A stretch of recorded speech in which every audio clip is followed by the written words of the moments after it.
Today's guest on the Travel Punks podcast, my friend Marissa Mattys, stand-up comedian, professional masseuse, and psychedelics enthusiast. We discuss dealing with creeps at the World Series of Poker, the challenges of being a liberal in Trump's America, her work at an ayahuasca clinic in Peru, and accidentally ordering an erotic massage not once, but twice in Kathmandu. See her 1-hour special at marissamattis.com. That's Marissa with 2 S's, Mattys with 2 T's and a YS.com. Ladies and gentlemen, Marissa Mattys.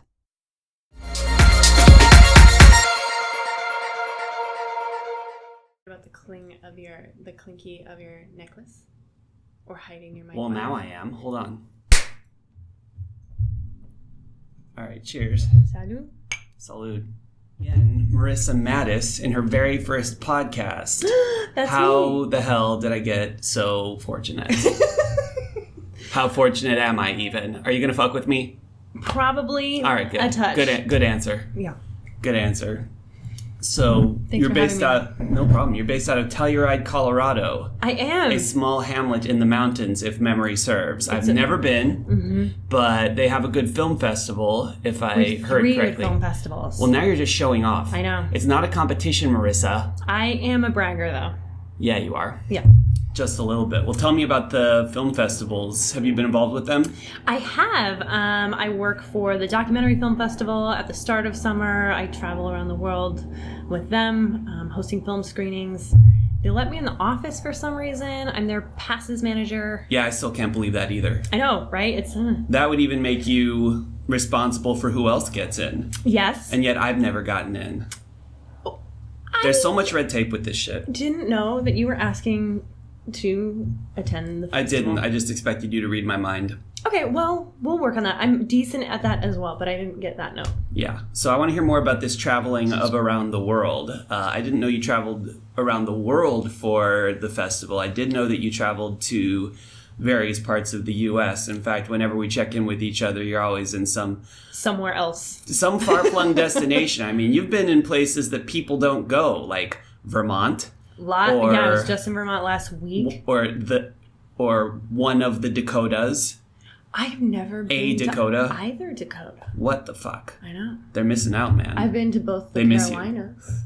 Yeah. Yep. Those are so different, though. Like North and South Dakota. Oh, they have I've beaches. been to 37 U.S. states. Yeah, they don't have beaches in the Dakotas. Yeah. Although one of them might have a Great Lakes lakefront. I forget my geography, but I've been to 37 total states, and it's. I haven't counted. Really? Yeah, I don't know how many I've been. I count things obsessively. Cool. But I'm low-key interested in going to all 30 All 30 states? That's good. Yeah, all 30 states. I'll make it eventually. I invented 7 new states. No, I'm low-key interested in making it to all 50 states at some point in my lifetime. But I'm down to the difficult ones, which are the big northwesterly ones, some of which have banned drinking or at least high percentage beer. They ban drinking? It's not so much a ban as a religious covenant. I'm being mean to Utah at this point, but you can only get like 2% beer in Utah. They did? I think so, a little bit. They might. Why? Did you tell them? You must have been there. Yeah, they were like, whoa, we should delegalize this. Did you like Utah? Yeah. Everyone I know has been to Utah, loves it, but they're also more outdoorsy than I am. Like, it's a real miracle that we're outdoors right now, because otherwise I would have suggested that we have this podcast in a cave. Well, for the better acoustics, and also the darker the room is, the better I look. Yeah, I have been to Utah. I did a show in Alta, which is a ski place outside of Salt Lake City. Yeah. In Salt Lake City, there's some good weirdos, because the weirdos are weird there. Yeah? Yeah. Yeah, I met this really amazing like the guys in that movie therapist. SLC Punk? Yeah, I think that exists. Mm-hmm. And a lot of outdoorsy folks and stuff like that are like kind of in the outdoors industry. Oh, yeah. I feel like are there. Well, Utah's just beautiful, I hear. And a number of the states that I haven't been to, I hear they're gorgeous. I hear Montana's beautiful. I was just there as well. Yeah? Yeah. I was in Big Sky. It's awesome. Yeah. Bozeman has a really good co-op. Is that a national park? Big Sky? Or is it a reserve? A monument? No, Big Sky is like a small town an hour from Bozeman. It's like a little resort. Oh, it's a town. Kind of skiing. I thought it was a park. It might be. If it is, I didn't know and I haven't gone. I don't know. But Idaho, Montana, Utah, Wyoming. I mean, I'd go to Wyoming to see Yellowstone, but I don't really know what there is to do in Cheyenne. Maybe someone can fill me in, but... Laramie's not bad. Yeah? Been there. Worked there a little bit. Yeah. Yeah. Yeah. I mostly know of them from the Laramie Project. Right. Yeah. Right. Yeah, it's spooky, but they have cool cafes and bars. And it's a university town. So it is, and it's mixed. Like, you're going to get kind of both ends of that political spectrum. But yeah. Yeah, speaking of the political spectrum, I was mortified when we drove in my car just 20 minutes ago. Why? And I turned on the car and it automatically connected to my Bluetooth. Oh, and there comes Ben Shapiro's fucking voice. That is and I was like, oh my God, she's going to think I turned over to the dark side because you and I met... Get me out of this fucking car! Pretty much. Well, you and I met, it must have been, can I say it? You can totally 18 years ago, I think we're going on. I think... How long ago did Bush win re-election? 15 years ago. 15 years? That's it? Mm-hmm. God, I thought it was more. It seemed like longer. Mm-hmm. But 15 years ago, I was just out of college and I'd gotten a gig canvassing for MoveOn.org because I was big into the anti-W movement, the anti-Bush, anti-Cheney movement. Same. I couldn't vote, but I was in high school. But and you were living near Colorado Springs, or in Colorado Springs, which is like Bush heartland. Yes. Yeah. They're real big fans. Oh my God. Yeah. I had a crazy time that weekend, which was the run-up to the election. I was in Colorado when it was clear that Bush had won a second term. Uh-huh. But we had canvassed, we had, I think, driven people to the polls. We did security for Al Gore. Al Gore did a surrogate speech, so we got to see Al Gore, and he was a really good speaker. Nice. I mean, you don't always see it when these guys are on TV, and Al Gore had a reputation for being the wooden man and not very engaging. Certainly not on television, but when you see the guy in person, like... you realize that there's a reason why these guys got literally millions of people to vote for them for various offices. They're magnetic. They got a presence. They got gravitas. I've never seen them live. Yeah, you didn't see the Gore. You didn't see the Gore speech? I was maybe in school. Yeah, because you were in high school at the time. I was in high school. So I was just out of college. You were in high school, but we were we were sort of stationed up at the same volunteer areas. So we met at kind of like the heart of liberal politics. And I've stayed in it a little, but me too. But there's no way I'm canvassing for anyone again. Like why? Because I have kind of subscribed to the stoic Tim Ferriss, Ryan Holiday low news diet. So if you were to tell me what the latest Trump scandal was, I wouldn't even know what you're talking about. Yeah. And how does that benefit you? Like, what is the nutrition of I am less stressed out and angry. Oh, okay, cool. Yeah, because it's like, I mean, I watched some of the Obama news because that was kind of like my team. And even now I have mixed feelings about Obama when you're able to back up and look with clear eyes that maybe you are ideologically aligned with the guy, but what he did in office, maybe you just got to be like, oh, okay. And I think that people who were gung-ho for Bush feel the same way. And I guarantee you people who are gung-ho for Trump will feel that way. We'll feel some buyer's remorse as time goes on. I think it's almost inevitable. But another thing I feel like is that ideology is inclinational. And to back up for a second, Ben Shapiro was on my radio because I'm inclined towards liberalism, but I listen to conservative commentators to try and keep a handle on what liberal positioning is defensible. Of course, right? Yeah, I should listen to a lot more. I don't, but yeah, but I feel like we're inclined to be liberal based on sort of our passions, maybe some of our upbringing. But I felt like I was liberal before I barely knew anything other than my parents voted for Clinton. And I found out that they were quite liberal compared to the San Diego community where I grew up in. Really? But yeah, it's a very conservative community, but my parents were liberal Clinton voters. And kind of same with my parents. I remember being really young, like probably kindergarten, first grade. I don't know. There was some presidential election that was in the papers a lot or something. And I was like, so what is this? And they were like, well, the leader of the country, blah, blah, blah. And like kind of gets down to like these two people and these two parties and they stand for different things. And I was like, stand for, I was like 6 or whatever, who knows? But I was like, well, what are you? And my dad was like, well, I'm a Democrat. And I said, cool. What's the other one? He was like, Republican. I was like, what's the difference? And he was like, well, And I love how he explained it. He was like, well, if we were all in a bunch of boats and say we were in a boat and something happened to our boat, the Republicans would say, the Democrats would be like, here, let me help you, and come over and like give you space on their boat or come help you fix your boat. And the Republicans would be like, oh, sorry, that must be so hard for you, and you must have done something wrong, and we're not going to help you. Yeah. And I was like, I'm a Democrat too then.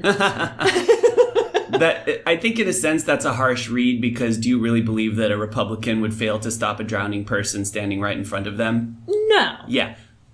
But don't we feel like a little bit like America's drowning right now? And we're throwing water on certain things. Well, I think that liberalism and conservatism, at least in the context of America, is kind of an inclination and a preference. I'm knocking the camera here a little bit. I'll try not to steady cam this. I've mugged it 5 times, so don't worry about it. Okay, thank God. All right, so we both have to do better. Yep. I'm going to do better. We're not going to be better. But I think that the two sides, especially considering how ugly it's gotten, the most that the two sides could maybe expect of each other is if a Republican were to prove himself right beyond a doubt, then a Democrat who's willing to yield that high ground would probably be like, fine, but I'm watching you. And vice versa, too. Like, that's the best you could expect, because if you want the other side to be like, oh my gosh, I see the error of my ways and I need to, register for the other party immediately, not going to happen, because it's not about facts, it's about feelings, and it's about teams. And the best you can hope for the person on the other side is to be like, well, you piss me off, but we kind of need each other. Yeah. I don't know if you agree with me or not. But I also feel like we have to kind of be vocal about our standards, and we've been so interested in keeping everybody comfortable and not offending too many people, that we haven't said, no, we don't do this, we don't treat people like this, and we haven't said that enough. And I think that's in what respects? Talking like an example. Yeah, for sure. Talking about Trump and his general mannerisms and that kind of thing. And like, no, we don't let people who grab pussies get elected to the highest office in America. Yeah. Like, we don't let that happen, but we did. And there are lots of other factors in that, like we did, or like all these other election infiltration things. But like, there's something to be said for common niceties, and even if we disagree vehemently. Yeah, Trump's tone is pretty shit. And a lot of his supporters are pretty shit. Well, and our baseline has just become so poor and so low. I don't know that the liberals are doing any better. In fact, sometimes liberal college protesters are behaving in a way that just are so annoying. You what? Well, I mean, just like, unfortunately, yes, young college liberal protesters get grouped in with kind of a self-righteous first discovery of, Foucault and civil disobedience in general and that kind of thing. Like, this zealous discovery makes kind of an annoying voice sometimes, and when we're getting grouped in with that, when we're like having major protests, it makes it kind of delegitimizes it. Yeah. We can make up words. It's fine. More syllables is better. Yeah. Yeah. That's how you know you're smart. But yeah,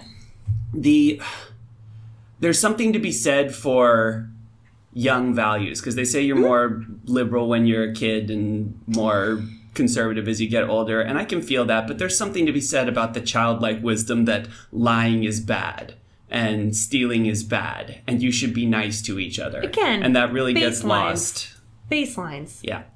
And sometimes I feel like the right leaves it more, but I feel like whether we're right or wrong, the opposite sides of the political spectrum just see a lot of what each other does as dick moves. Right. Like, sometimes when I hear Republicans talking about what they feel, I'm like, you might very well be right, but do you have to be a dick about it? And chances are they feel the same way about people on our side. And that's what I'm saying. Quit being a dick. Yeah. Make it more digestible. Yeah. And quit taking things so personally. Right. Like, we all kind of have to just say, like, wow, that was a flare-up. Right. And kind of take it and not escalate it. And be like, well, where do we go from here? And we can't kind of keep giving energy to this inflammation sort of by being nasty. It's just like in family dynamics or in a professional setting. You can snap and then you get fired, or you can snap and make the thing with your mom like way worse, or whatever. But what are we really trying to achieve? Right. And politeness, honestly, will probably get us there quicker. And when it comes to people calling Trump racist, his supporters or people on the right will sometimes be like, well, what specifically did he say that was like, fuck all black people or fuck all Mexican people? He never said it. This thing that he said could be interpreted as this way or this way or this way. So where is the hard and fast proof? And Ben Shapiro, the commentator we were listening to, has said things like that. But at the same time, he's an Orthodox Jew and very pro-Israel. Interesting. And my response for people talking about Trump's race, it was like, yeah, he's never said, kill all people of this race, but he said this thing, and come on, we know what that means. He's maybe smart enough to not come right out and say it, but we know what this means, just because it's not the letter of whatever, and there's deniability. And Shapiro calls that out with racism, but he does the same thing with Israel, where he thinks that, Rashida Tlaib and Ilhan Omar are saying things, and he's like, come on, we know what this means. They didn't straight out say that Israel needs to be destroyed, but we know what that means. So it's like both sides are doing the same thing based on their biases. Right. I don't know, we might have lost the plot a little bit. Might have. I heard something interesting on some NPR. Of course, I was listening to NPR this morning. But you NPR listener. But it was a piece about the Trump rally that was last night in Louisiana or something, or a couple nights ago in Monroe, Louisiana, and they had this woman on, and she owned a salon in town or whatever, and she was there, and they said, well, you're excited. She's like, yep, all of us. We've been waiting in line all day, like closed the salon on the day that the rally was or whatever. And no one could get their hair permed. Nope, no perms in Monroe, Louisiana that day. Okay, triste day. Yeah. I mean, very, very. Triste. You know what I mean. I do. I got it.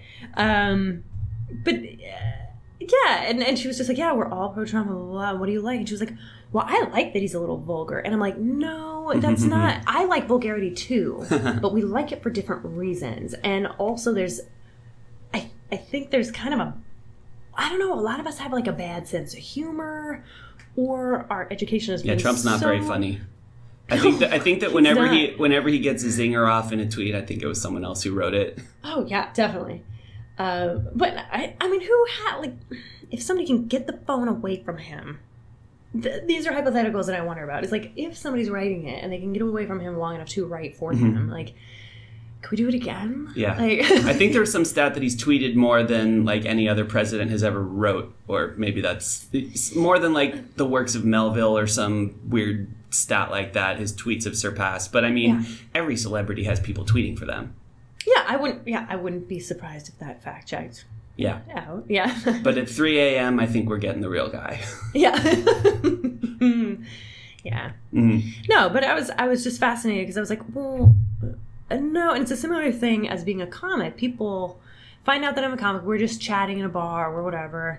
And then they'll say something that's like disgusting, like horrible things. About you being a comic? No, not about me personally, but like a thing that they would never see a girl sitting at the bar and be like, oh, I'll say this to her. But then the second they find out that I'm a comic, they're like, oh, blah, blah, blah. And they're not coming on to me. It's not like, but they're like, oh, yeah. And it's like they're kind of running a bit, but they don't know what a bit is. And so they're like, oh, it's just a gross thing that they said to a girl in a bar. Yeah. And I was like, oh, I'm for a human, like, filthy. For a comic, pretty dirty. Like, you know what I mean? And so, and there are certain things that I'll be open to and I'll listen to a lot in a bar because I travel alone a lot, and I'm like, I'll collect a good story, sure. But I'm like, no, like I controlled that image, that filthy fucking image that I made. Like, I gotta ask you for an example now. Do you not want to say it publicly? I'm trying to think, like, of my own work? No, of shit that people will say to you that they think is cool. I remember there was a tweet that Amy Schumer got pissed about. Some kid made a joke about her being a slut, and she's made so many jokes about being a slut, but then she kind of lit him up on a tweet, and he got real contrite really quickly, and I was like, oh, I just thought because this and this, and I don't know what the effect or impact of that is. I get a lot of